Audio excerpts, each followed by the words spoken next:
berdiri maupun mengangkat beban, dan itu menjadi bagian penting. Semuanya nanti Dr. Nuhoni akan memberikan penjelasan yang lebih jelas untuk hal-hal terhadap bagaimana memperbaiki postur tubuh saat kita duduk, saat kita berdiri maupun mengangkat beban. Selanjutnya adalah yang berhubungan dengan osteoporosis. Osteoporosis itu bahasa awamnya keropos tulang. Jadi bagaimana kepadatan tulang di tiap tulang, ya, terutama di tulang-tulang penyangga, ya, di tulang belakang, di panggul, di tangan dan lain-lain, itu akan terjadi osteoporosis pada waktu sesuai dengan usia. Jadi kondisi kepadatan tulang yang menurun sehingga tulang rapuh, keropos, dan mudah patah. Yang paling sering adalah di tulang belakang, di panggul, dan di pergelangan tangan. Karena itu adalah bagian dari tumpuan tulang belakang. Ya. Dan penyakit ini disebut silent disease. Ya, silent disease. Karena tidak ada menunjukkan gejala sebelumnya, ya. Tiba-tiba saja ada, biasanya gejala awalnya dengan nyeri, ya, nyeri punggung, ya, panggulnya kaku, ya, dan lain-lain. Dan pada waktu, dan ada inisiasi lain, yaitu biasanya ada trauma, ya, di sana. Kecuali di tulang belakang itu makin bantalannya makin tulangnya makin menipis sehingga akan lebih pendek gitu. Dan perempuan akan lebih banyak segera mendapatkan osteoporosis karena akan berhubungan dengan metabolisme. Metabolisme adalah metabolisme osteoid. Faktor risikonya apa? Tadi saya sebutkan wanita yang menopause, ya. Jadi perempuan akan lebih cepat osteoporosisnya daripada laki-laki karena ada faktor hormonal, yaitu faktor estrogen. Karena estrogen itu akan membantu metabolisme kalsium, ya. Nah, kalau estrogennya menurun sehingga kalsiumnya juga akan menurun, akan menyebabkan kepadatan tulang akan berkurang, ya. Kedua adalah berat badan yang rendah. Ingat kalau usia lanjut usia dengan rendah berat badan, ya, kurus gitu, ya. Nah, itu asupan dari kalsiumnya rendah sehingga kemungkinan besar akan menyebabkan osteoporosis lebih cepat. Genetik yang berhubungan dengan metabolisme, ada gangguan hormon dan usia. Dan yang sebelah kanan ini adalah faktor sekunder yang akan menyebabkan lebih cepat osteoporosis. Gaya hidup, merokok, alkohol, kopi, ya. Tapi kalau kopinya yang berlebihan, ya. Kalau beberapa jurnal, kalau minum kopi 1 kali sehari itu akan lebih baik untuk jantung dan lain-lainnya. Rendahnya aktivitas fisik, kurangnya asupan kalsium, ya. Penyakit yang berhubungan dengan hati dan ginjal kronis, diabetes mellitus, dan lain-lain. Nah, sehingga akan terlihat pada gambaran klinis ini, ya, tadinya yang badannya tinggi badannya misalnya 160, kok diukur jadi 156 cm. Ada 4 cm penurunan.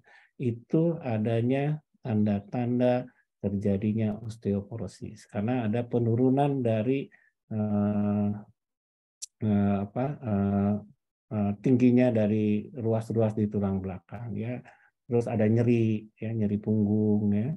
Terus ada yang pasti kalau sudah patah tulang adalah sudah jadi penyakit. Osteoporosis ini adalah alamiah, ya. Tetapi kalau sudah patah tulang menjadi penyakit dan perlu pengobatan lebih lanjut. Nah, ini yang tadi saya sampaikan di tulang belakang, ya, sering terjadi patah tulang dan pemendekan yang disebabkan osteoporosis di panggul, ya, sering terjadi neck femur di sana dan perlu dioperasi, ya, supaya bisa berjalan lagi. Terus di tangan, nah, tangan di pergelangan tangan, ya. Pergelangan tangan itu karena kenapa di pergelangan tangan? Seringnya pada waktu jatuh dia menumpu dengan pergelangan tangan, ya, di sana. itu akan menyebabkan patah tulang. Jadi nyeri tulang, patah tulang, postur bungkuk, dan cacat fisik itu dampak dari osteoporosis yang bisa dilihat pada usia-usia lanjut. Nah, untuk mendeteksinya adalah selain tadi klinis dengan pemendekan tinggi badan, nyeri punggung, nyeri pinggang, dan lain-lain, itu ada pemeriksaan namanya ultrasound densitometri. Ya, itu biasanya bisa diperiksa di pergelangan kaki sama di pergelangan tangan untuk melihat sejauh mana kerapatan tulang. Yang lebih sensitif dan spesifik lagi dengan seperti CT scan, ya, seperti gambar di tengah ini.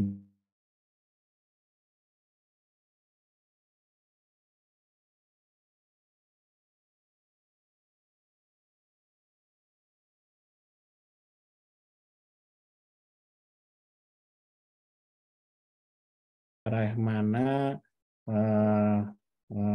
kerapatan tulang. Ya, ini adalah gambaran daripada hasil pemeriksaan bone mass density metri, ya. Kalau yang hijau itu adalah kerapatan tulang dan kerapatan tulangnya sangat baik, ya, di atas 1, ya, ke sana. Jadi kalau min 0,5 sampai ke 2,2 itu adalah yang kuning ini, ya. Jadi min 1 sampai 2,5 itu adalah yang kuning ini, ya. Jadi dia namanya osteopenia, ya. Artinya sudah kerapatan tulang dan kalsiumnya sudah menurun. Sedangkan kalau merah ini kalsium dan kerapatan tulangnya sudah sangat menurun. Nah, osteopenia dan yang merah ini akan menyebabkan patologis pada tulang. Terutama yang merah ini akan menyebabkan patah tulang karena keropos tulang. Nah, untuk pencegahannya ya harus memberikan kalsium, vitamin C, vitamin D, ya. Jadi kalsium yang diperlukan oleh seorang yang karena osteoporosis itu minimal 1000 sampai 1200 mg, ya. Untuk di makanan, kalau kita memakan dengan tadi isi piringku yang normal, itu bisa terserap kalsium hanya 400 mg. Sehingga kita perlu 500 sampai 1000 mg asupan kalsium dan lain. Bisa dari susu, bisa dari vitamin yang ada kalsiumnya, dan lain-lain. Vitamin C karena perlu adalah menjadi bagian penting untuk metabolisme kalsium, dan vitamin D adalah transport dari hati, dari ginjal, dari usus mengambil kalsium ke tulang, ya, di sana. Nah, vitamin D itu sangat penting, dan rata-rata perempuan Indonesia dari 5 orang itu 4 kekurangan vitamin D, ataupun normal tapi vitamin D-nya sangat minimal sekali, ya, di nilai angkanya, sehingga vitamin D itu harus tetap dikonsumsi untuk para lanjut usia ini. Pencegahannya tadi harus berolahraga secara teratur, mengkonsumsi makanan yang kaya akan vitamin D dan kalsium dan lain-lain. Juga harus melakukan berjemur, ya, di sinar matahari, waktu yang ada sinar ultravioletnya, yaitu kira-kira jam 9 sampai jam 11, cukup 5 sampai 8 menit, jangan sampai 2 jam. Nanti ibu-ibu, bapak-bapak jadi hitam, ya. Apalagi terlalu lama, ya. Selain itu berhenti merokok dan hal-hal yang kalau di luar negeri kan alkohol banyak, kalau di kita tidak di sana. Nah, yang kedua adalah rheumatoid arthritis, dan ini sering terjadi lebih banyak pada perempuan sebetulnya, ya. Di atas 40 tahun. Perempuan akan lebih banyak daripada laki-laki. Rheumatoid arthritis ini adalah penyakit inflamasi kronis, jadi kronis, ya, yang berhubungan dengan imunologi dan lain-lain, dan mengenai sendi-sendi, ya. Tetapi akan dimulai pada sendi-sendi yang kecil, terutama di tangan, ya. Kalau tolong lihat tangan masing-masing, yang tadinya lurus sudah ada mulai bengkok-bengkok, nah ya, terus ada nyeri-nyeri tangan, bengkak-bengkak dan lain-lain. Itu kemungkinan besar ada rheumatoid arthritis. Ada dua yang rheumatoid arthritis yang memang betul-betul karena proses imunologi, ada juga gejala-gejala like rheumatoid arthritis. Biasanya di usia-usia di atas 40 tahun ke atas ya. Lebih banyak pada wanita, usianya lebih banyak 40 tahun, ada yang genetik, ada yang sekunder, ya, ada faktor-faktor risiko yang karena merokok dan obesitas dan lain-lain. Dan akan mengenai sendi yang kecil-kecil dulu ya. Nah, setelah kalau makin berat dia akan mengenai sendi-sendi yang lainnya. Ya, jadi kalau kita lihat ada pembengkokan ya, pembengkakan dulu, baru bengkok, nyeri, terus ada kemerahan ya. Nah, sering dianggap bahwa ini asam urat gitu ya. Nah, kalau asam urat itu akan lebih banyak pada sendi-sendi besar ya, sendi lutut, sendi pergelangan kaki, sendi siku ya di sana. Sedangkan kalau rheumatoid arthritis dan atau rheumatoid like arthritis ya itu biasanya pada sendi-sendi kecil ya. Sehingga pada ronsen kita akan kelihatan waktu ronsen pertama tidak akan kelihatan apa-apa, masih seperti normal. Sedangkan baru kalau ada terjadi pembengkokan, terjadi pembengkakan, baru akan terlihat pembengkokan ini. Memang pembengkokan dan perubahan daripada tulang itu akan berjalan lambat ya, bisa sampai 5 tahun sampai 15 tahun. Sehingga kalau dipoto ronsen dari awal nggak kelihatan. Baru kalau ada pembengkokan atau sendinya hancur, ya sendinya hancur baru ada di sini ya. Nah, tadi saya sebutkan juga kalau lutut, kalau rata-rata kalau dia X itu adalah kemungkinan besar karena rheumatoid arthritis. Kalau O, bentuknya O, itu lebih banyak karena osteoartritis atau proses degeneratif. Nah, diagnosis ini juga bisa diperiksa dengan tes darah dan penegakan diagnosis lainnya ya. Apakah ini yang primer atau apakah yang sekunder ya, pemeriksaan rheumatoid faktor, anti-CCP dan lain-lain. Itu nanti harus dipenuhi pada waktu kita mendiagnosis rheumatoid arthritis. Nah, ada kriteria diagnosis yang dikeluarkan oleh ACR ya.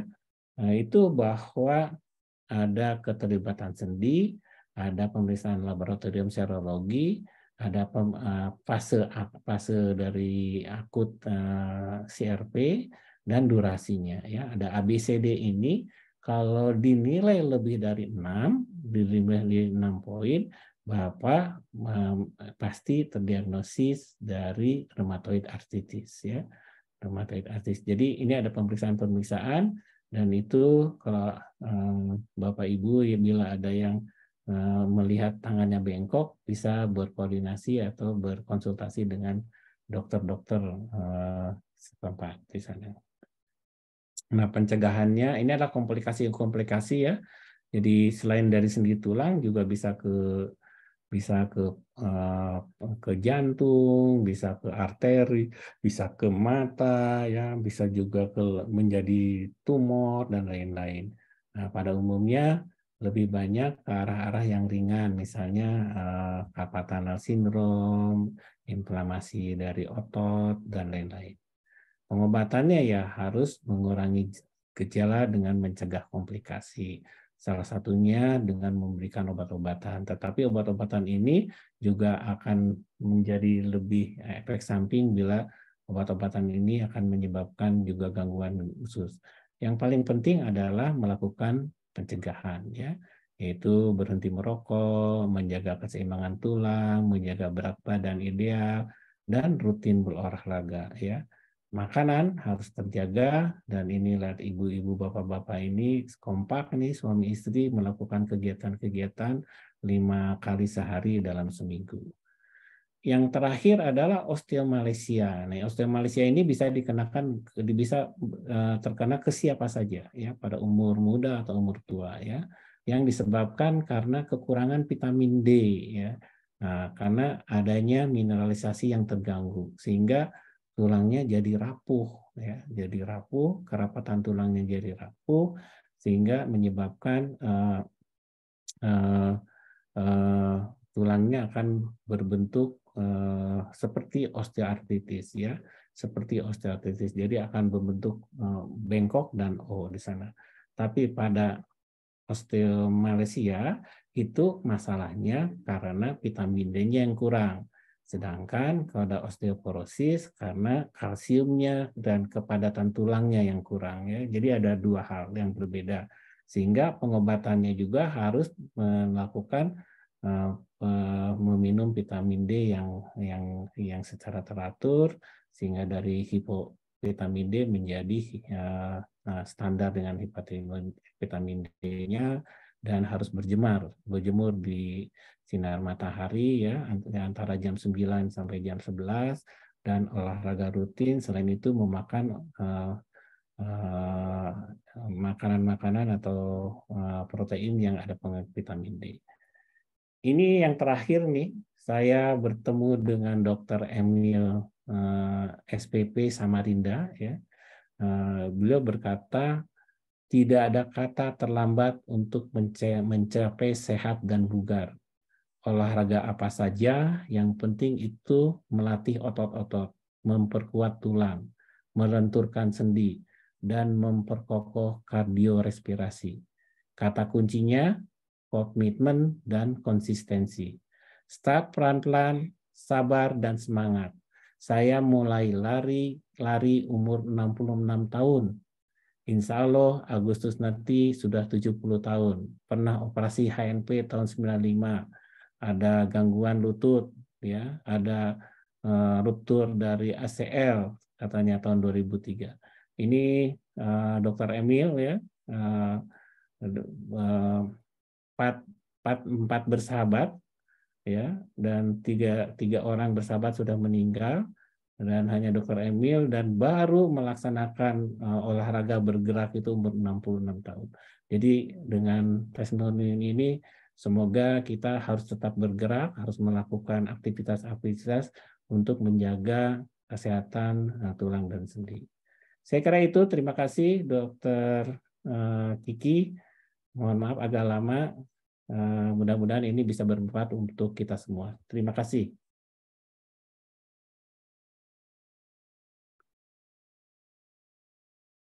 Dr. Kiki masih di mute.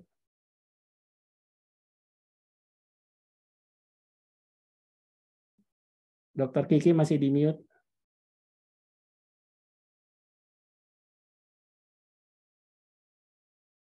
Ya, baik Dr. Agus, atas paparannya tadi sudah jelas. Saya terinspirasi dari kata-kata Dr. Emil tadi ya dok ya, untuk komitmen dan konsistensi. Jadi tidak ada kata terlambat meskipun dimulai dari usia 66 tahun. Jadi lebih baik kita memulai usia dini sebelum 60 tahun untuk memulai aktivitas fisik supaya kita tidak ada sarkopenia ya dok ya. Iya, terima kasih Dr. Agus untuk paparannya. Dan ini untuk menyambung paparan dari Dr. Agus, ini lantas bagaimana dilihat dari kacamata rehabilitasi mediknya dari beberapa penyakit yang sudah disampaikan sama Dr. Agus tadi. Baik, ini langsung saja saya persilahkan kepada Dr. Nurhoni untuk menyampaikan paparannya, untuk menyambung. Dan kepada Dr. Nurhoni, waktu dan tempat disilahkan. Silahkan dok.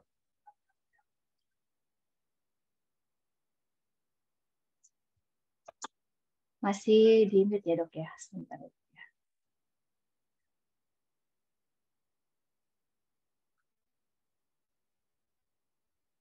Ya, terima kasih Dr. Kiki. Assalamualaikum warahmatullahi wabarakatuh. Bismillahirrahmanirrahim. Prof. Nila, Dr. Agus, Dr. Kiki selaku moderator, dan Dr. Nisa selaku pembawa acara, serta seluruh yang hadir hari ini. Bahagia sekali bisa ngobrol-ngobrol urusan orang tua yang sebaya dengan saya pasti. Tadi kita sudah mendengar apa yang disampaikan oleh Dr. Agus mengenai berbagai penyakit yang terkait dengan tulang. Saya akan nyambung, dan Dr. Kiki rasa-rasanya 15 menit tidak cukup untuk memaparkan, sekalipun saya hanya lebih menyorot kepada osteoporosis.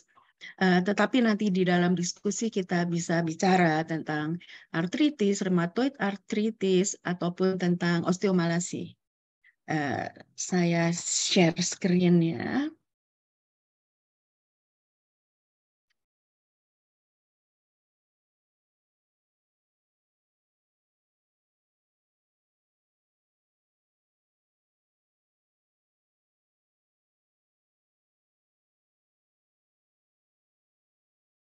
Ya, masalah rehabilitasi dari tulang pada lansia.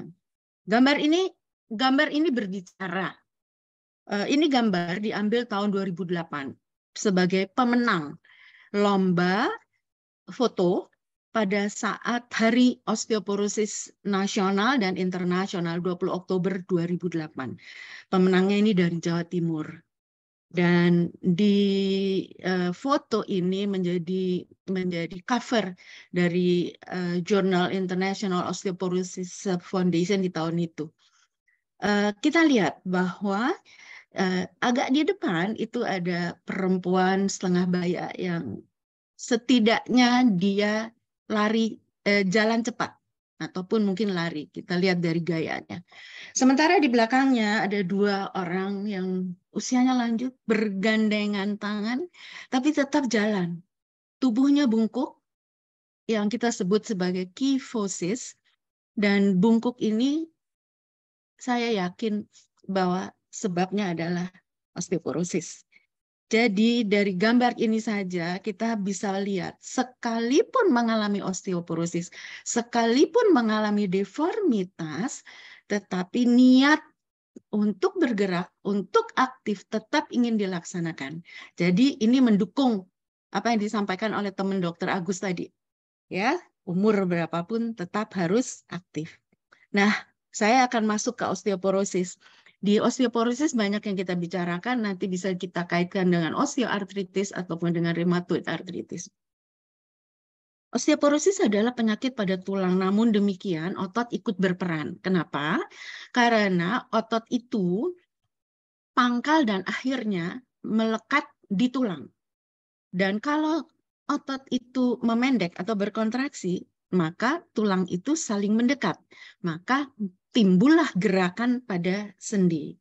Dan proses terjadinya osteoporosis dan terhadap proses terapi osteoporosis, mau tidak mau, kita harus memperhatikan tulang dan otot.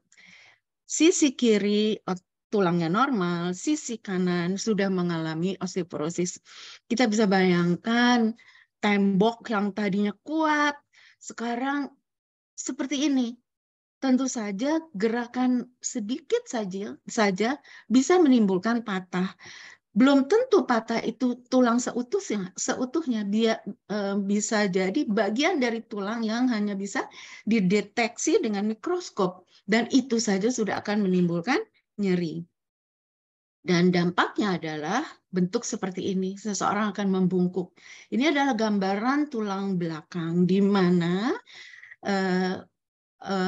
kepala dari tulang belakang itu, jadi itu berada di sisi bagian depan, sehingga kalau dia patah bentuknya adalah remek ya, menjadi pipih. Maka kalau bagian depan itu menjadi pipih, maka postur kita akan menjadi seperti ini. Baik, saya akan perlihatkan gambar ini. Gambar ini adalah kondisi di mana si patah tulang itu, tadi Dr. Agus sudah menyatakan bahwa patah tulang itu bisa terjadi di pergelangan tangan, bisa terjadi di tulang punggung, atau bisa juga terjadi di panggul. Ternyata patah tulang di area panggul yang akan menimbulkan kecacatan yang paling tinggi karena hambatan untuk bisa jalan. Dan ternyata juga kualitas hidup orang-orang dengan fraktur atau patah tulang di daerah panggul yang akhirnya menimbulkan gangguan jalan, itu kualitas hidupnya menjadi sangat merosot dibandingkan dengan patah tulang di pergelangan tangan ataupun patah tulang di tulang punggung.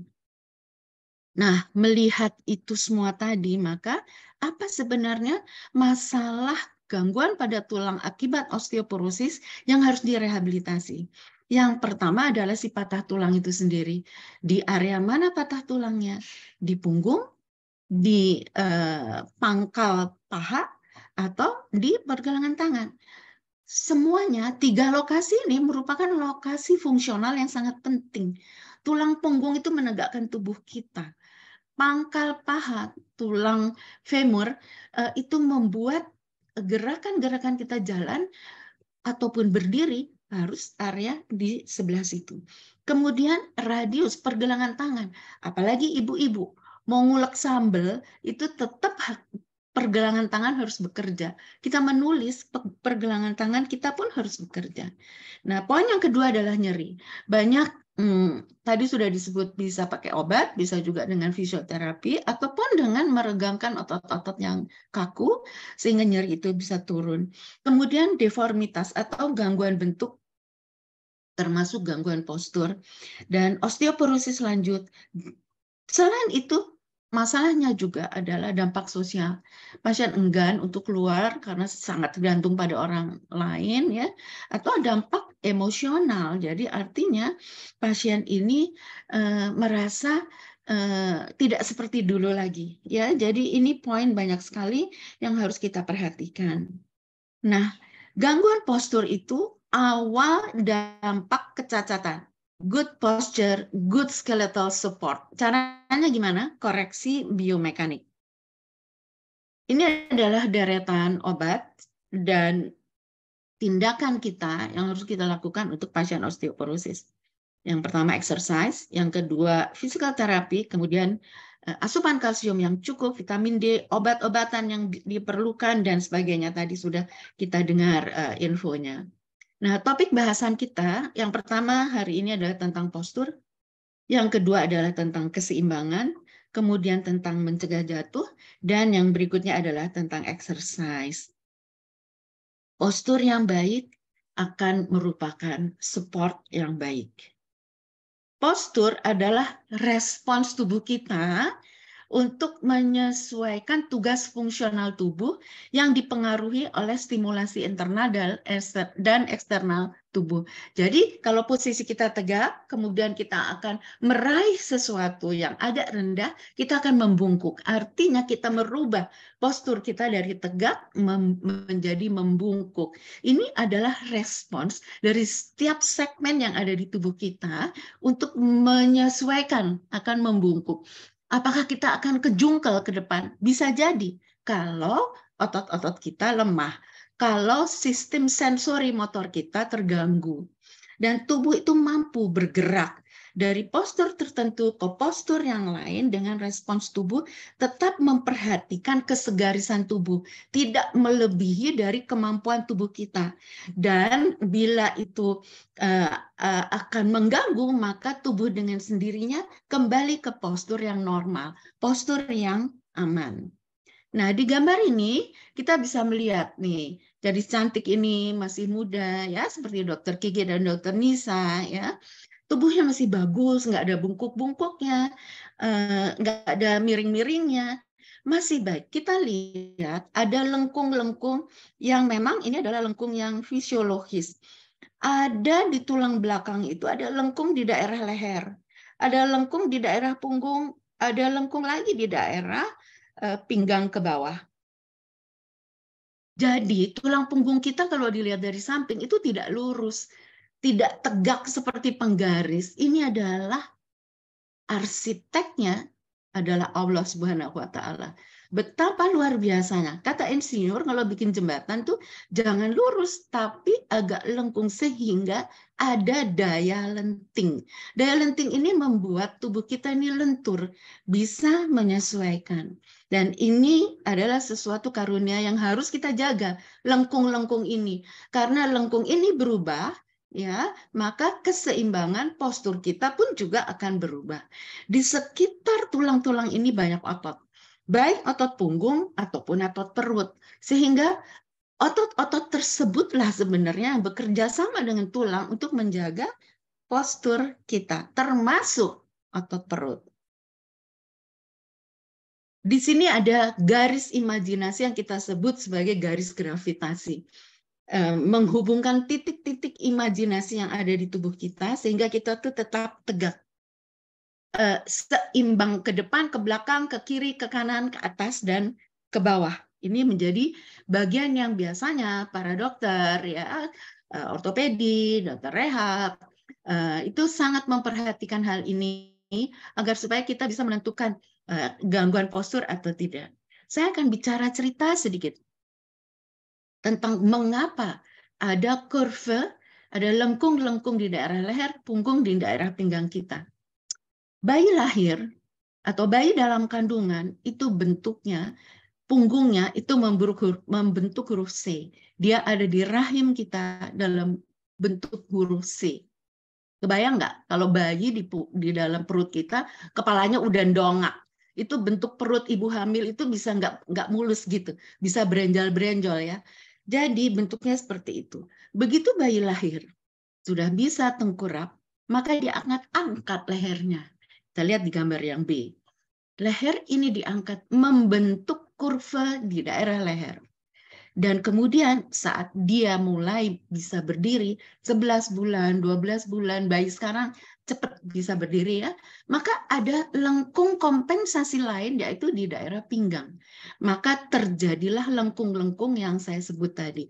Jadi sebenarnya perkembangan lengkung-lengkung ini di tubuh kita menjadi sangat-sangat penting karena inilah yang harus kita pertahankan agar supaya postur dan keseimbangan kita berjalan baik. Bagaimana kita memelihara stabilitas postur?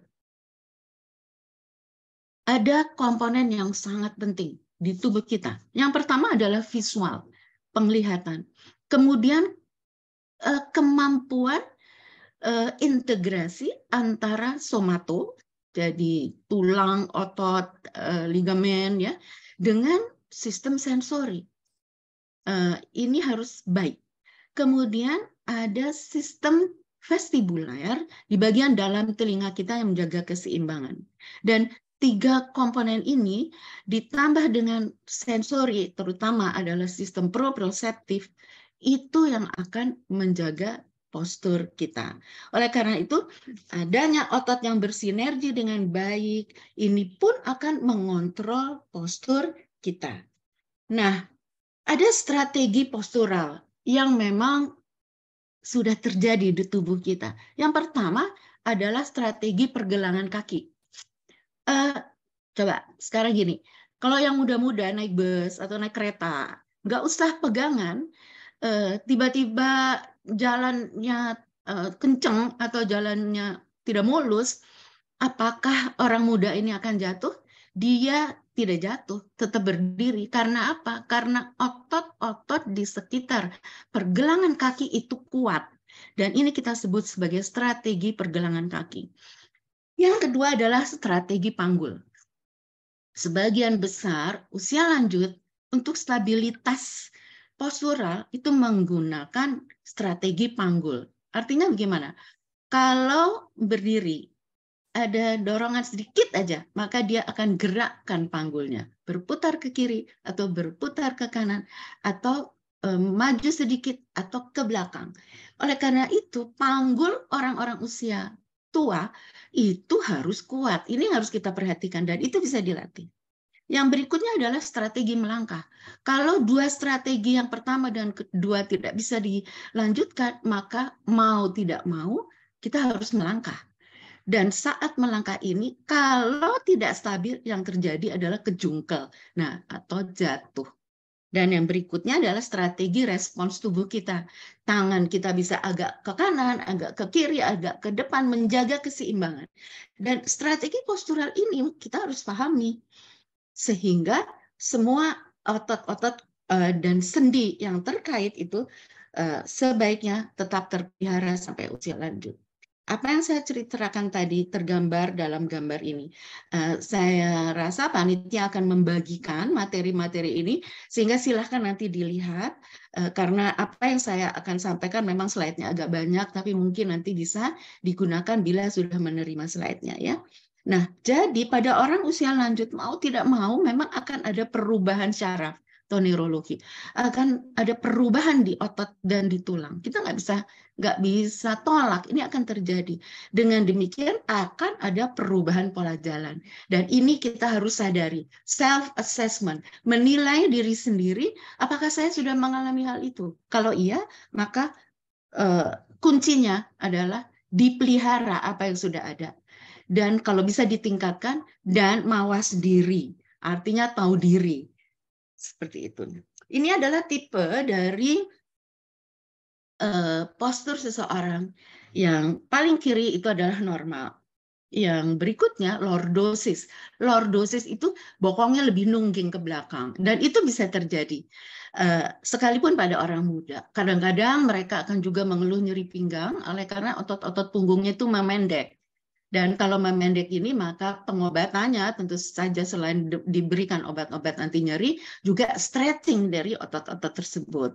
Yang berikutnya adalah kyphosis, yaitu membungkuk. Umumnya usia lanjut kecenderungan untuk membungkuk, apalagi pada pasien-pasien dengan osteoporosis. Yang berikutnya adalah flat back. Artinya semua kurva lengkung-lengkung yang ada di tubuh itu melurus. Tentu saja ini sudah tidak fisiologis lagi. Sehingga pasien juga akan terganggu keseimbangannya karena diawali dengan gangguan pada postur. Sway back itu agak longgar, tidak stabil. Ada pasien-pasien kita yang ligamen-ligamennya yang mengikat antar tulang di persendian itu kendor, maka ini juga pasien-pasien kita seperti ini juga sering mengeluh nyeri. Dan yang berikutnya adalah skoliosis. Biasanya pada usia lanjut sudah bongkok ditambah lagi dengan skoliosis. Tentu saja ini poin yang harus kita perhatikan dan harus kita cegah. Ibu-ibu dan bapak-bapak sekalian, kita mau tahu kita itu bungkuk atau tidak, maka ada tesnya. Pada gambar yang paling kiri kita bisa lihat bahwa bagian dari bagian belakang yang paling menonjol dari kepala kita itu bisa nempel di tembok. Tapi pada gambar yang ini kita lihat ada jarak. Normalnya adalah jaraknya 0. Kalau kita sudah ada berjarak 1 cm aja, artinya kita udah mulai bungkuk. Jadi latihan postur itu saja. Ini sangat mudah. Harusnya 0, tapi kalau ada jarak 1,5 senti aja, kita harus waspada itu. Poin yang kedua adalah ada jarak antara iga, ya kita bisa raba, dan tulang kita bisa raba di panggul, itu biasanya pendek ya jaraknya. Biasanya jaraknya itu cukup tinggi, bisa 4-5 cm. Tetapi kalau jaraknya pendek karena kita membungkuk, kurang dari 2 jari, berarti kita bungkuk. Ini merupakan satu cara kita mendeteksi dini apakah kita sudah bungkuk atau tidak. Baik, jadi untuk postur, caranya gimana kita mengkoreksi? Nomor 1, exercise. Kemudian proper body mechanic. Lakukan keseharian kita dalam posisi duduk yang ergonomis, yang baik. Kalau 2 ini tidak bisa dipakai atau tidak mempan, ya kita harus menggunakan ortosis atau postural training support, dan bisa dibantu dengan modalitas fisik yang biasanya para fisioterapis kita mempunyai alat-alatnya. Nah, ini adalah exercise bagaimana kita menjaga postur kita, baik itu untuk area bahu, pinggang, ya. Silahkan nanti suatu kali atau bisa nanya kepada dokter-dokter setempat atau para instruktur senam ya apa yang harus dikerjakan. Nah, ini adalah ortosa untuk menstabilkan posisi dari tubuh kita. Kita juga mengenal alat ini. Jadi ortosis spinal itu mengimobilisasi sehingga kalau nyerinya berkurang, mencegah fraktur, mengurangi kifosis, dan menunjang otot-otot vertebra. Dan ini adalah yang saya sebut tadi postural training support. Ya, ini adalah beban yang digantungkan di sisi belakang ini. Kita di pasaran juga ada. Biasanya bebannya antara 1 sampai 1,5 kilo. Kita lihat bahwa beban ini mengurangi postur kifosis, jadi kita bongkoknya kita itu dikurangi. Dan ini sebenarnya juga merupakan rangsang sensori di daerah punggung kita, stimulan agar kita ayo tegak, seolah-olah seperti itu. Dan nyeri juga akan berkurang ya, dan otot-otot punggung itu akan menjadi aktif ya. Dan kita lihat bahwa pada orang yang usia lanjut ini dan sangat bongkok digunakan postural training support, termasuk juga si bapak kita ini yang tubuhnya menjadi lebih tegak ya. Apakah langsung ujuk-ujuk dikasih beban yang 1 kilo atau 1,5 kilo? Tidak. Pasien-pasien kita yang sangat bungkuk dan kita berikan beban, kita harus bertahap karena dipaksa untuk tegak itu merupakan sesuatu yang sakit, dan tentu gambaran radiologis menjadi patokan. Ini masih bisa nggak dilenturkan ya, dan memakan waktu, memakan proses. Berikutnya kita bicara tentang keseimbangan. Keseimbangan itu suatu kondisi di mana seluruh aksi kekuatan terhadap tubuh itu dalam keadaan imbang. Depan, kiri, kanan, atas, bawah itu berimbang karena base support-nya itu kuat. Seperti itu ya. Dan keseimbangan ini ada yang statik dan dinamik. Kalau kita sambil duduk itu statik. Kalau kita sambil berdiri itu statik. Begitu kita berdiri sambil membungkuk, meraih sesuatu, itu sudah diganggu. Jadi ini namanya dinamis. Kalau kita jalan, apalagi? Kalau kita jalan itu sebenarnya keseimbangan dinamik dan statik, dua-duanya harus imbang. Tapi kalau kita jalan, tiba-tiba ada yang manggil dan kita harus noleh, maka itu terganggu. Jadi ini yang harus dilatih kalau kita mau melatih keseimbangan. Dan kontrol keseimbangan itu ada 2, reaktif dan proaktif. Kalau reaktif itu artinya ada sesuatu baru kita merespons. Kalau proaktif kita sudah siap-siap dari sebelumnya. Oh, saya ini akan jalan di bukit, berarti jalannya naik atas. Jalannya bukan aspal, kerikil. Jadi kita sudah siap bahwa kita harus melakukan proaktif. Apakah kita akan pegangan pada seseorang, atau kita akan membawa tongkat, atau bagaimana? Ya, jadi ini adalah kekuatan yang dimiliki oleh manusia untuk melindungi dirinya terhadap gangguan keseimbangan. Ya, jadi kembali lagi, keseimbangan ini merupakan penyesuaian yang konstan dan stabil dari otot dan sendi. Dan kalau kita bicara sendi, sendi itu adalah bagian dari tulang. Jadi artinya 2 atau lebih ujung tulang bertaut dibungkus oleh kapsul simpai sendi. Di dalamnya ada cairan sinovia, di dalamnya itu juga ada membran yang menghasilkan sinovia itu sehingga sendi itu bisa lentur. Dan sekali lagi bahwa sistem penglihatan, vestibular di telinga, pendengaran, kemampuan somatosensori, dan fungsi motorik menjadi bagian yang harus kita pelihara agar supaya bisa mempertahankan keseimbangan kita. Ini adalah gambarnya, apa yang saya sampaikan tadi. Ini juga jarasnya yang bisa saya sampaikan. Dan berikutnya adalah bagaimana mencegah jatuh. Dikatakan falls are one of the most common health problem experienced by older adults and are a common cause of losing functional independence. Jadi jangan jatuh, karena dampak dari jatuh itu luar biasa. Patah tulang lah, bengkak lah yang akan mengganggu fungsional seseorang. Dan dikatakan oleh Mary Tinnety bahwa dokter umum pada saat melakukan assessment pada pasien, tolong lakukan pemeriksaan yang teliti dan tanya, sudah pernah jatuh belum? Sekarang kalau kita bertanya demikian sudah terlambat. Karena yang harus ditanyakan, apakah ibu atau bapak sudah pernah hampir jatuh? Kalau jawabannya iya, maka kita harus lihat bagaimana penglihatannya, bagaimana sistem vestibulernya, bagaimana somatosensorinya, bagaimana ototnya, bagaimana sendinya, bagaimana tulangnya. Jadi assessment sejak awal itu adalah hal yang paling penting untuk mencegah jatuh. Ya, tadi Dokter Agus sudah cerita bahwa jatuh itu ada yang jatuhnya itu bertumpu di bokong seperti gambar A, biasanya tua, pelan-pelan jalannya, pakai tongkat, tongkatnya kesandung karpet, jatuh prek aja. Ya, pahanya patah. Atau yang berikutnya itu masih orang muda yang masih gesit, jalannya cepat, cok cok cok cok cok, kesandung karpet. Yang ada adalah patah di pergelangan tangan. Ortoped dan rehab sangat memperhatikan cara jatuh. Oleh karena itu menjadi bagian yang melengkapi untuk melakukan assessment. Dan kita lihat di sini bahwa penyebab jatuh itu bukan ketabrak bajai atau ketabrak motor, tapi justru berada di lingkungan rumah tangga. Jadi, faktor risiko jatuh yang paling sering adalah konsumsi obat sedatif. Obat-obat yang bisa menimbulkan kita mengalami gangguan keseimbangan. Gangguan penglihatan, pola jalan yang tidak normal, gangguan syaraf, anggota gerak bawah mengalami disabilitas, atau rumah yang tidak aman, berantakan, kabel di mana-mana, mainan cucu tidak diberesin, kesandung sini, kesandung situ, karpetnya banyak, bisa jadi itu menjadi bagian yang menimbulkan jatuh.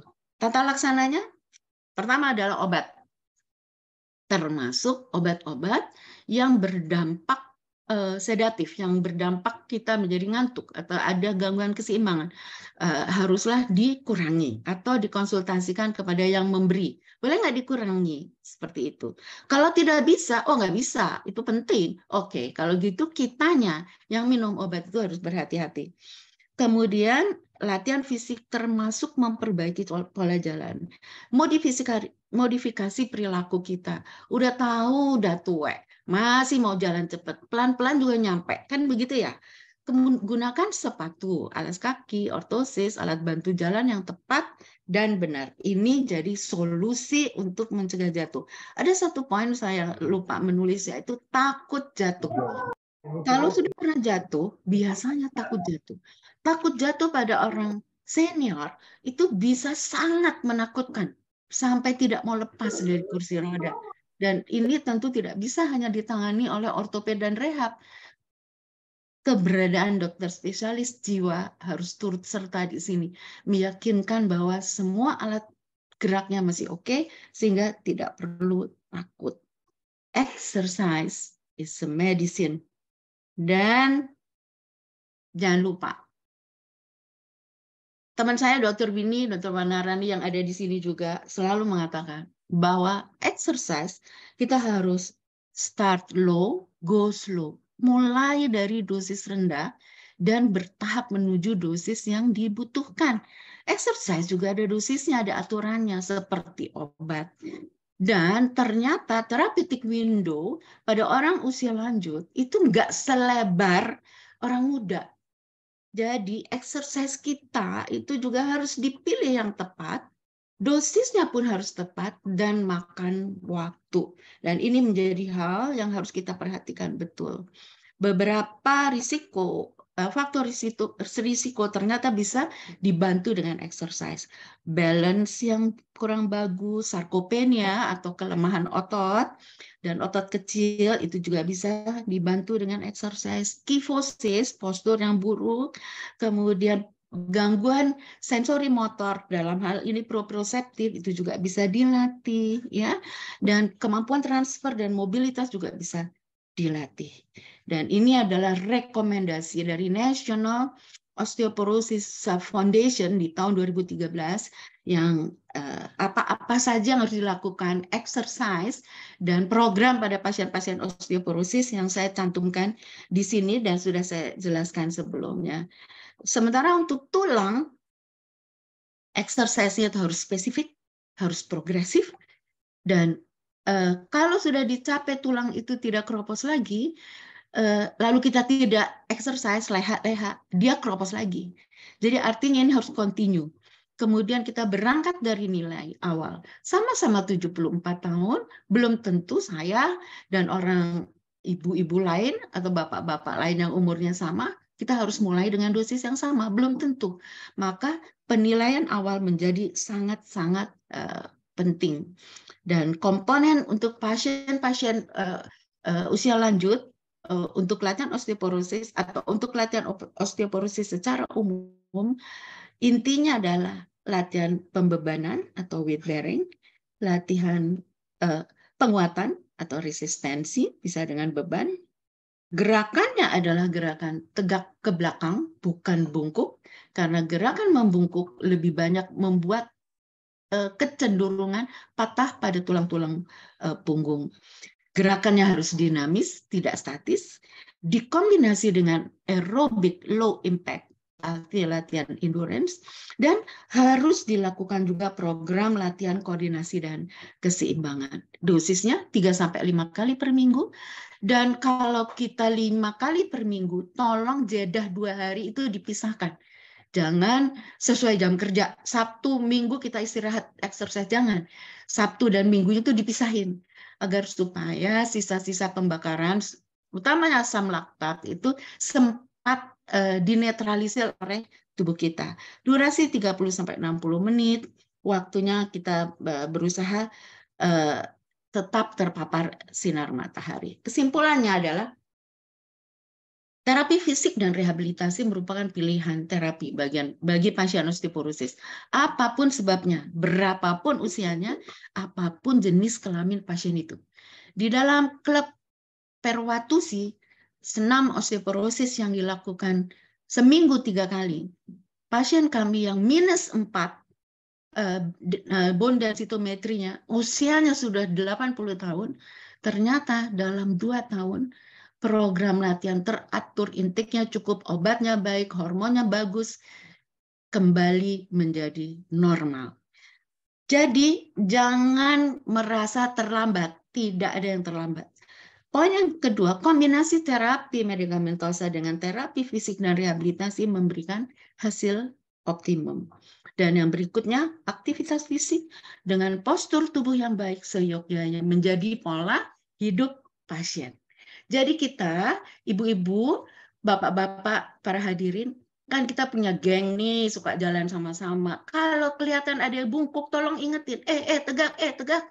Ya, karena dengan diingatkan, kita ingat. Karena oma-oma dan opa-opa itu kan kadang-kadang suka lupa. Kan seperti itu ya. Nah, ini adalah senam tadi pagi.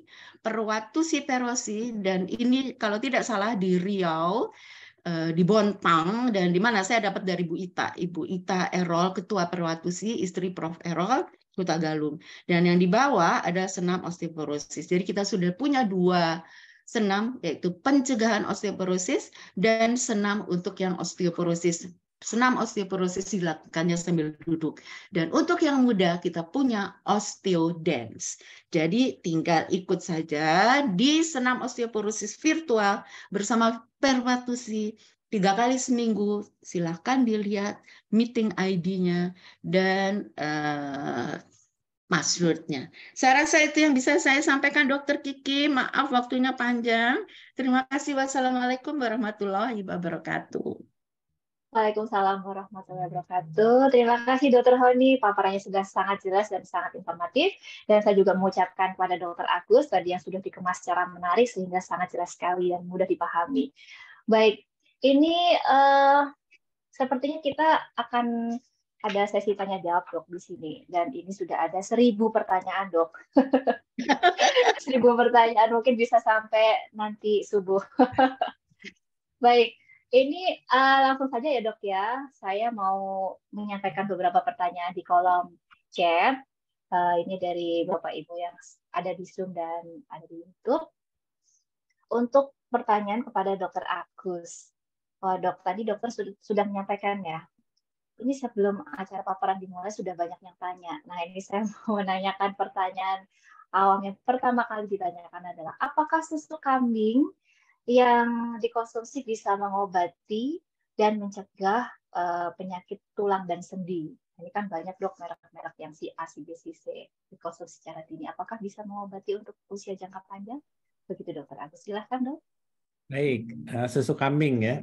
Jadi susu kambing itu punya nutrisi lebih rendah dari susu sapi ya, lebih rendah dari susu sapi. Kalau yang dihasilkan oleh sapi itu lebih tinggi ya.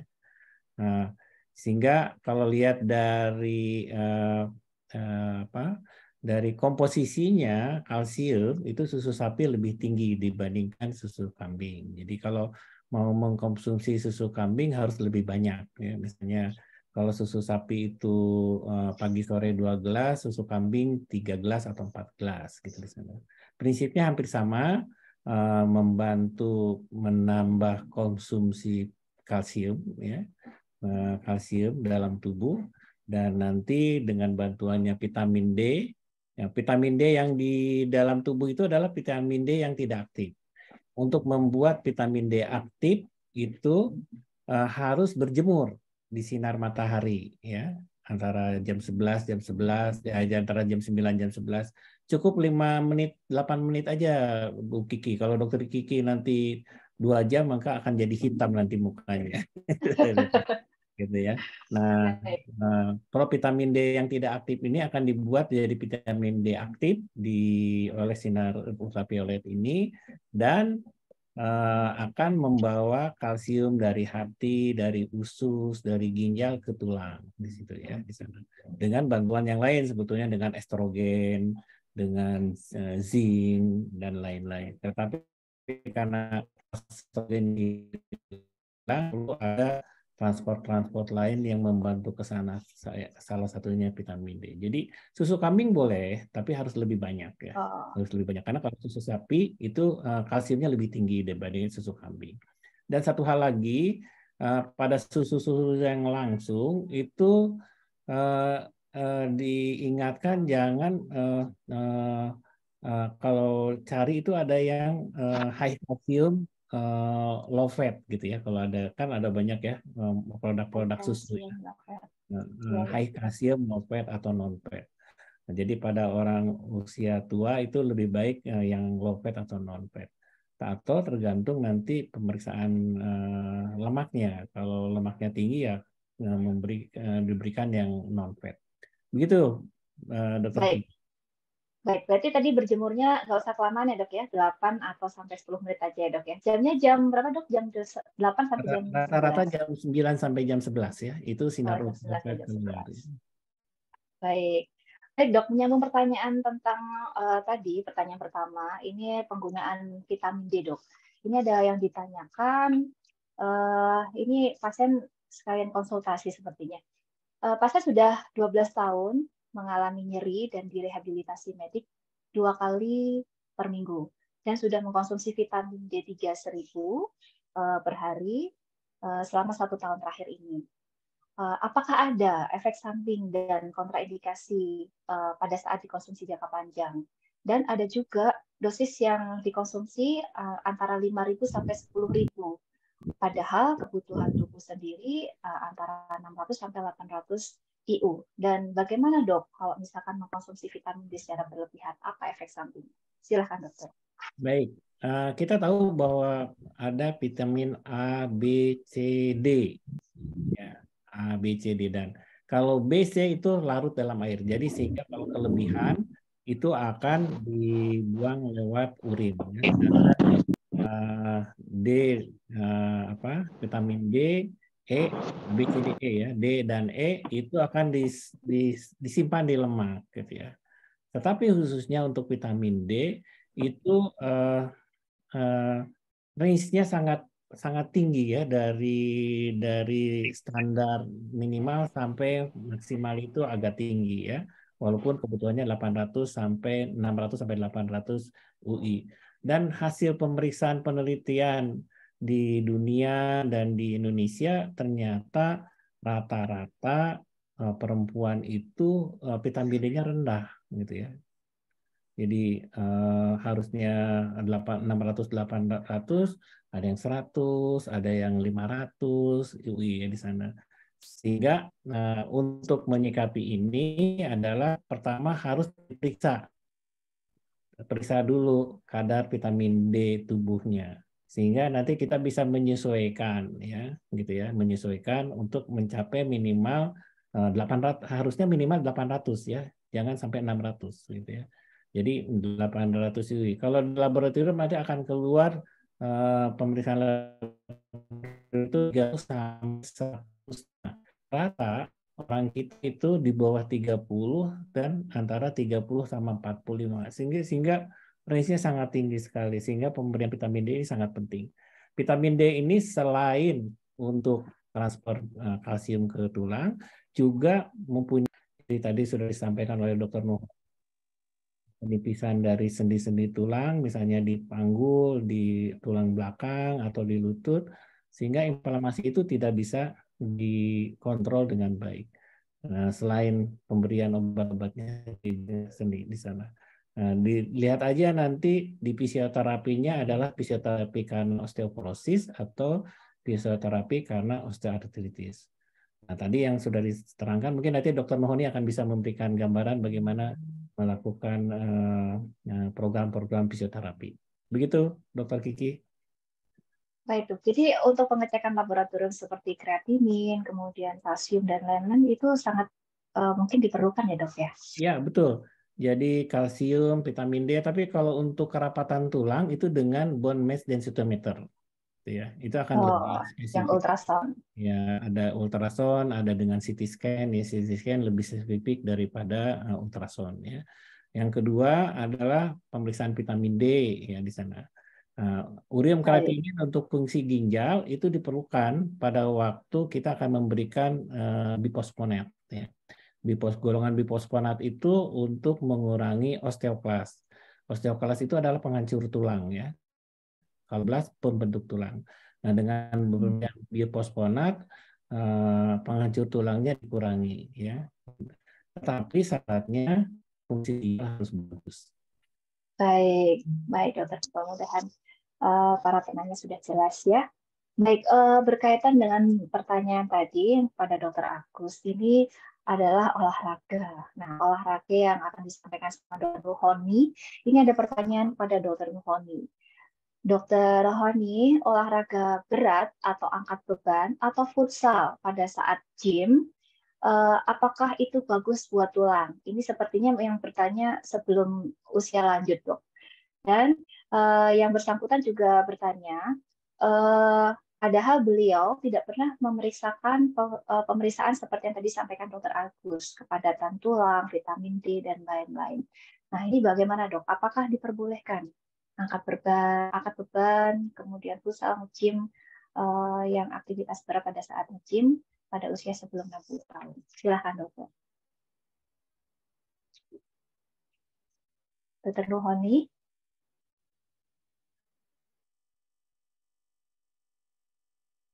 Dr. Nuhoni. Masih di mute sepertinya ya.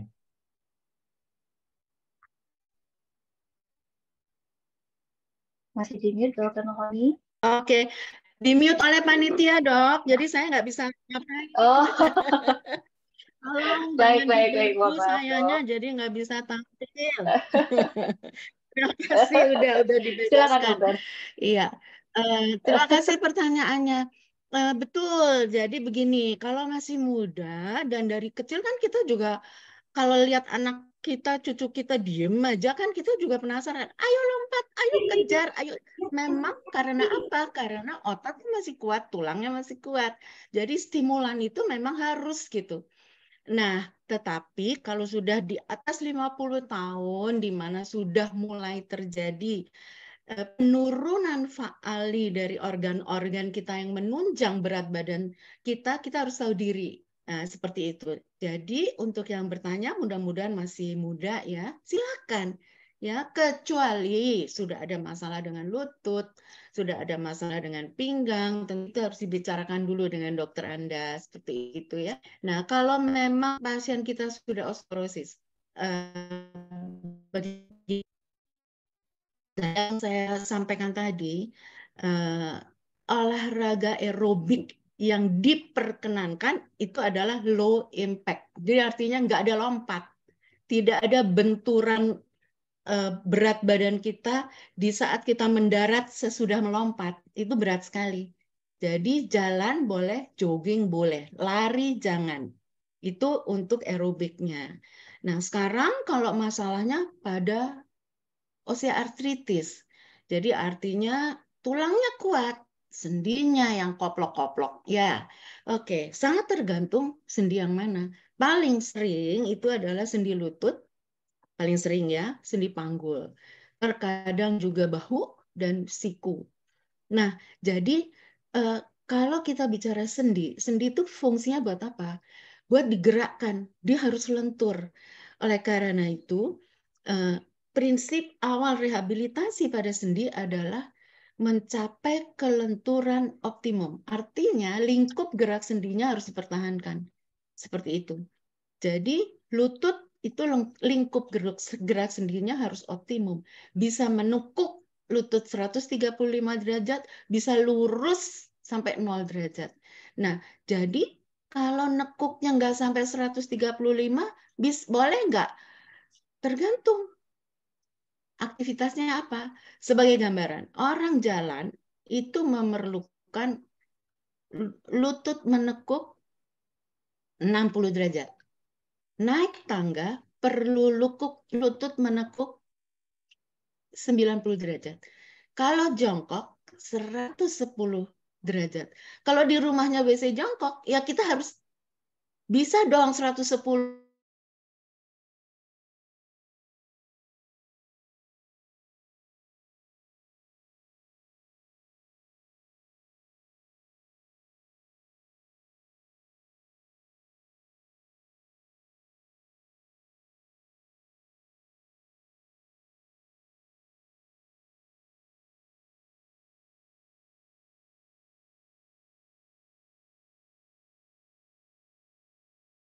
Hampir sama ya.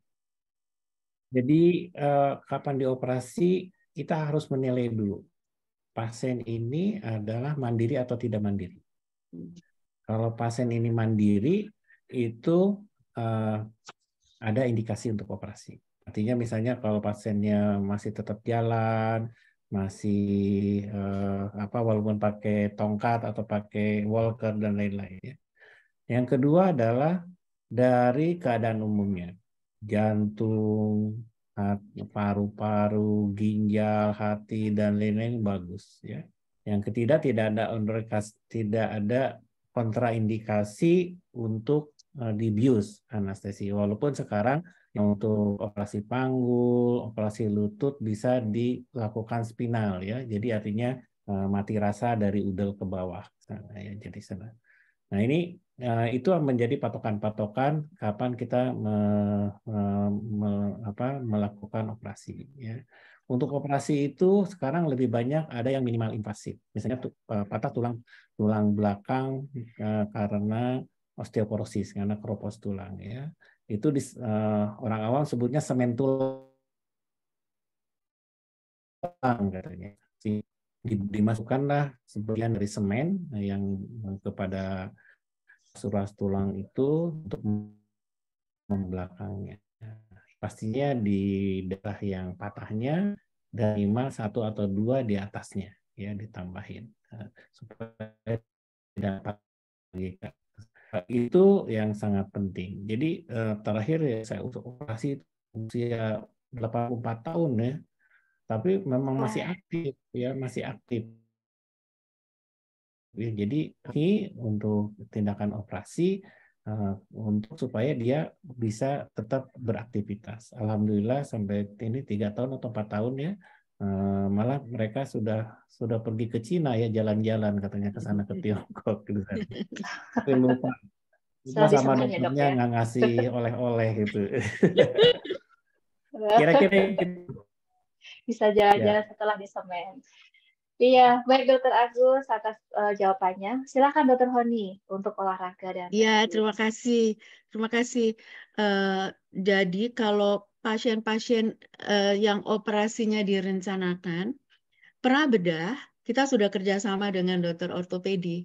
biasanya seperti itu. Apa yang bisa dilakukan untuk penguatan otot ya, untuk lingkup gerak sendi sebatas kemampuan pasien bisa dilakukan prabedah dan juga dilakukan latihan pernapasan, pengembangan rongga dada sehingga nantinya pasca bedah jantung dan paru siap untuk melakukan aktivitas berikutnya. Jadi seperti itu.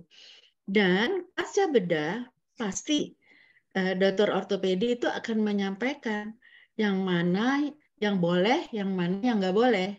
Seperti itu, gerakan-gerakan itu. Apakah sudah boleh menapak ubin atau belum? Atau harus parsial weight bearing dulu yang kena ubin? Ya tentu saja itu semuanya adalah informasi karena yang melakukan operasi, yang mengetahui situasi dan kondisi pasien itu adalah ortopednya. Nah, seperti itu. Jadi itu pertama. Yang berikutnya, bila semuanya oke-oke saja, pasien dengan osteoartritis dan dilakukan tindakan pembedahan, yang pertama harus dilakukan adalah latihan lingkup gerak sendi. Bisa mandiri, dia sendiri melakukan dibantu fisioterapis, bisa juga dengan alat. Dan sangat tergantung dari derajat kemampuannya dulu. Alat itu sudah kita setel gitu untuk bisa menekuk berapa derajat, lurus lagi otomatis. Jadi alat itu kita lekatkan pada sendi yang terkait dan ini akan bergerak untuk kurun waktu tertentu. Ini sangat-sangat tolong agar supaya lingkup gerak sendinya penuh. Untuk kekuatan otot dilatih dengan cara isometrik. Jadi mengkerutkan otot tanpa sendi bergerak. Itu cukup bermanfaat sekalipun pada usia lanjut. Sambil di tempat tidur dia bisa melakukan hal ini. Nantinya kalau sudah mulai jalan, tadi Dr. Agus juga sudah sampaikan bahwa ada alat bantu jalan. Yang paling aman alat bantu jalan adalah kursi roda. Tetapi kalau memang sudah boleh menapak, walaupun itu sebagian, kita bisa ganti dengan walker. Tapi kalau sudah lebih baik, kita ganti dengan tongkat. Dan seterusnya nanti bebas tongkat. Seperti itu, Dr. Kiki. Baik, terima kasih Dr. Nurhani dan Dr. Agus. Dok, ini ada 2 lagi pertanyaan ya dok ya. Untuk mengenai kasus yang tadi, adanya nyeri sendi ataupun dia sudah terjadi OA, pasti akan mengalami nyeri. Nah, untuk pemilihan obat nyeri pada kasus-kasus lutut yang sakit ataupun osteoporosis, osteopenia, RA, itu pastinya akan dikonsumsi secara terus-menerus dalam waktu jangka panjang. Dan ini bagaimana dok pemilihan obat yang tepat untuk kasus tersebut? Dan apalagi kalau misalkan usia-usia yang masih muda, itu pasti membutuhkan suplemen baik untuk yang otot atau tulang ataupun sendi, itu bisa diberikan dari sejak usia berapa? Pada Dr. Agus, silakan dok. Baik, yang berhubungan dengan obat anti nyeri. Yang paling penting tidak boleh digunakan jangka panjang. Ini mah ilmunya dokter Kiki nih ya. Jadi kalau obat-obat nyeri ini tidak boleh dilakukan dikonsumsi untuk jangka panjang ya. Bila maksimal 5 hari masih nyeri harus segera konsultasi ya kepada dokter ya di sana. Yang kedua adalah kalau mengkonsumsi obat nyeri mulai dari ada namanya step ladder WHO ya, dari paracetamol, ibuprofen, ketoprofen dan lain-lain ke atas ya di sana. Nah ada yang memang di obat khusus itu boleh diberikan, tapi ingat nanti dilihat aja obat-obatnya jangan sampai ada apalagi kalau jangka panjang ada obat-obatan di dalamnya ada corticosteroid, itu hati-hati. Yang ketiga adalah prinsipnya kalau ada nyeri itu pertama harus dilakukan rest ya, istirahatkan ya. Terus memakai ortosis atau korset dan lain-lain. Sambil melihat gejala-gejalanya apakah Nanti apakah karena kalau kegemukan biasanya ke arah osteoartritis, ya. Kalau agak kurus dan nyeri punggung biasanya adalah osteoporosis, keropos tulang, ya. Nanti ibu-ibu tolong cek ya daster yang lama ya. Kok tadinya dasternya itu di atas lutut, kok sekarang di bawah lutut? Nah, itu tanda tanya osteoporosis gitu ya. Karena bubuk ya dok ya. Dokter Nohoni senyum-senyum itu. Ya, itu ya. Jadi itu Iya. yang harus dilihat. Karena osteoporosis itu silent disease gitu ya. Silent disease. Jadi kalau kita bisa jadi misalnya dari menopause ya, 5 tahun pertama itu adalah fase pertama osteoporosis. Ya. 5 tahun kedua, fase kedua osteoporosis. 5 tahun lalu. Sampai 20 tahun biasanya sudah stadium 4 yang tadi Dokter Honi sampaikan. Tapi osteoporosis itu harusnya tidak patah tulang. Tidak membuat nyeri. Nah, tadi persyaratannya adalah harus bergerak, golongan ada obat-obatan kalsium, vitamin D, dan bisfosfonat. Saya kira itu, Dokter Kiki. Baik, kalau untuk suplemen dok, suplemen nyeri seperti glukosamin dan lain-lain itu dimulai dari sejak umur berapa dokter? Baik, kalsium dan vitamin D harusnya dari awal-awal ya.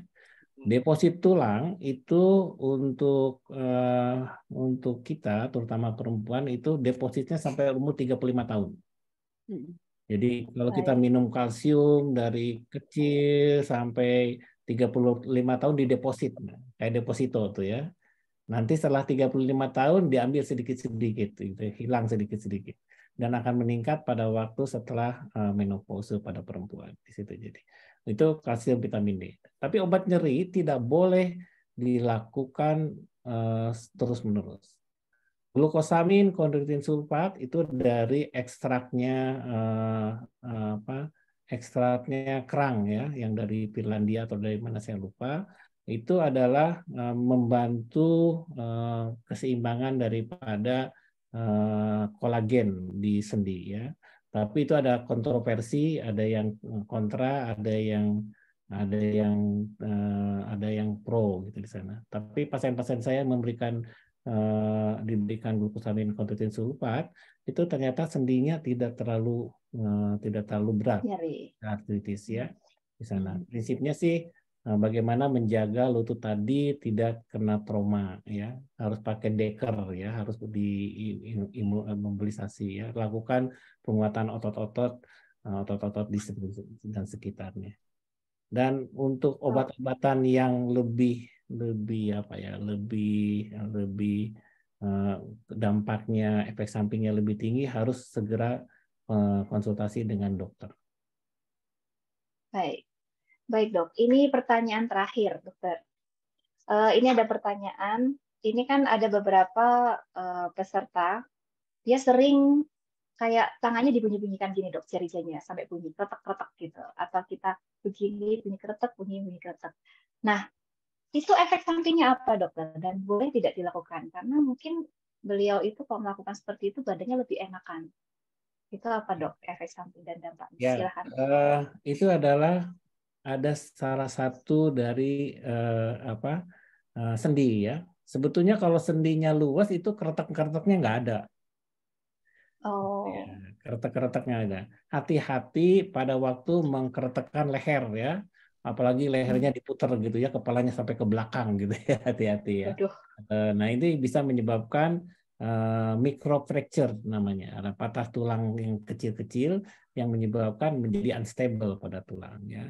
Di jari-jari gitu ya, di kretek-kretek ya, mungkin nanti pada suatu saat menjadi osteoartritis atau rheumatoid arthritis yang akan datang. Yang paling penting adalah lakukan secara gentle ya, gentle, membuka ini dan latihan gentle kepala, pinggang dan lain-lain. Itu harus digerakkan, tapi bukan dikeretek-keretekan ya di sana. Ya, saya punya pasien nih satu dokter gigi sama tukang pijatnya malah di petuk gitu ya, sampai lumpuh gitu ya.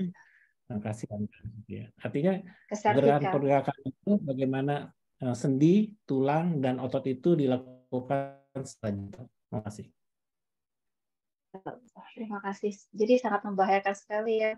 Mungkin peserta webinar hati-hati, jangan sering membunyikan badannya, nanti akan berbahaya dan bisa menjadi penyakit osteoporosis secara dini.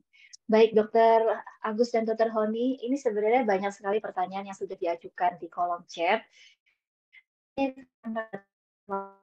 Rupanya nanti akan mungkin dari para audien bisa memfollow Instagram dari FNM untuk bertanya, nanti bantu jawab. Baik, Dr. Honi dan Dr. Agus, terima kasih sekali atas paparan dan sudah disampaikan. Tadi ada beberapa pertanyaan sudah saya bacakan. Dan di sini Dok, untuk yang terakhir, saya memohon kepada Dr. Agus dan Dr. Honi untuk memberikan assessment atau kesimpulan pesannya apa kepada para webinar, kepada kami semua. Terima kasih. Silakan Dr. Agus. Baik, terima kasih. Saya mulai dari osteoporosis karena Dr. Honi itu ada tentang osteoporosis. Osteoporosis itu adalah alamiah, ya, diberikan oleh Allah dan itu menjadi bagian mekanisme dari tubuh. Ya.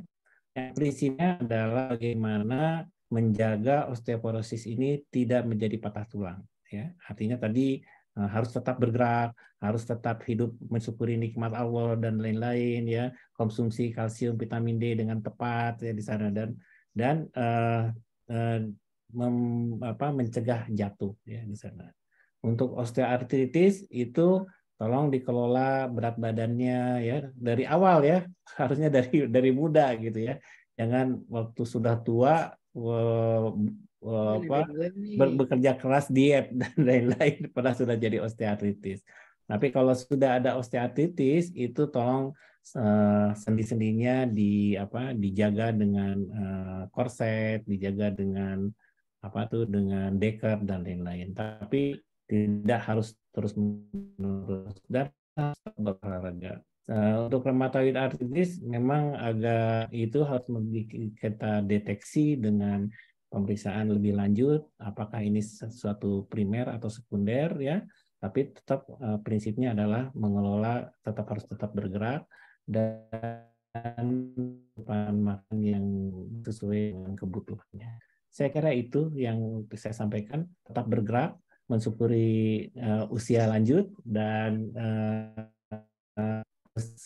bahagia ya, mohon terima kasih. Baik, terima kasih. Komitmen dan konsistensi ya Dok ya itu tadi ya. kata Premier, komitmen. Iya betul. Baik, sekarang silakan Dr. Nuhoni untuk memberikan closing statement. Silakan. Iya, terima kasih Dr. Kiki. Sebenarnya kita diberi penyakit dan penyakit pun itu sudah dikaji prosesnya bagaimana dan ternyata lebih banyak penyakit yang bisa jadi kalau kita bicara osteoartritis, kita bicara osteoporosis, kita bicara rheumatoid arthritis. Kalau di sudut rehab, dampak kecacatan yang akan muncul itu apa ya? Dampak gangguan bentuk yang akan terjadi seperti apa ya? Yang akan mengganggu fungsi itu seperti apa? Dari awal sebelum terjadi ataupun sudah terjadi harus upaya agar supaya jangan menjadi lebih berat sehingga mengalami gangguan fungsional. Jadi prinsip bahwa mencegah lebih baik ada pada setiap penyakit, termasuk penyakit-penyakit yang kita bicarakan hari ini. Hari ini kita sudah belajar proses terjadinya bagaimana dan bisa diapain supaya tidak menjadi lebih berat. Mudah-mudahan ada manfaatnya. Dan tetap aktif di usia lanjut, aktif bergerak, aktif berpikir. Saya rasa menjadi bagian yang benar Dr. Agus akan membahagiakan. Dan jangan lupa tetap piknik walaupun usia lanjut. Saya rasa itu yang bisa saya sampaikan, Dr. Kiki. Baik, Dr. Agus dan Dr. Nurhani atas closing atau final statement-nya. Semoga informasi yang disampaikan bermanfaat bagi kita semua. Dan di sini saya juga memohon maaf sebesar-besarnya jika ada kekurangan dalam memonitori pada pagi hari ini, karena ini berkaitan dengan waktu yang sudah panjang, dan ini saya akhiri saja untuk yang diskusi pada siang hari ini. Dan saya kembalikan kepada Dr. Nisa, Dr. Nisa Audina selaku MC. Terima kasih atas kesempatannya. Wassalamualaikum warahmatullahi wabarakatuh. Waalaikumsalam warahmatullahi wabarakatuh. Dokter, terima kasih banyak Dokter Kiki yang sudah memandu acara pagi hari ini dengan sangat baik. Terima kasih juga untuk para narasumber pada pagi hari ini, yaitu Dr. Agus dan Dr. Nurhani. Paparannya hari ini sangat baik dan informatif. Terima kasih banyak untuk ilmu dan pengetahuan yang sudah dipaparkan. Terima kasih juga untuk peserta acara pagi hari ini yang sangat antusias ya. Tadi ada 1000 pertanyaan ya luar biasa. Ya, semoga informasi yang disampaikan akan menambah wawasan dan bermanfaat bagi kita semua. Bapak Ibu hadirin yang saya hormati, tidak terasa waktu sudah hampir di akhir acara. Maka acara selanjutnya adalah acara penutupan oleh Ibu Dr. Randa Deti Yuliati, apoteker MSI. Kepada Bu Deti, waktu dan tempat dipersilakan untuk menutup acara hari ini. Silakan. Terima kasih Dr. Nisa, dan terima kasih juga untuk Dr. Kiki sebagai moderatornya. Assalamualaikum warahmatullahi wabarakatuh. Selamat siang. Dan saya mengucapkan terima kasih sekali kepada kedua narasumber kita pada pagi sampai siang hari ini, yaitu kepada Dr. Agus Hadian Rahim dan kepada Dr. Siti Anissa Nurhani atas paparan dan diskusinya pada siang ini yang sangat bermanfaat, pengetahuan untuk kita tentang gangguan tulang ini, baik bagi lansia atau yang akan menuju lansia ya Dok. Jadi yang muda-muda ya, jadi yang akan menuju lansia harus sudah bisa mencegah dari saat ini. Jangan sampai terlalu parah apabila terjadi sesuatu yang memang itu sudah kodratullah yang akan terjadi, seperti tadi Dr. Agus sampaikan bahwa osteoartritis, osteoporosis itu juga memang tidak dicegah karena memang faktor usia, dan kita harus bisa tentunya mencegah tadi. Ada beberapa yang harus bisa kita laksanakan sejak dini, yaitu seperti tadi bagaimana dengan mengelola hidup dengan baik ya.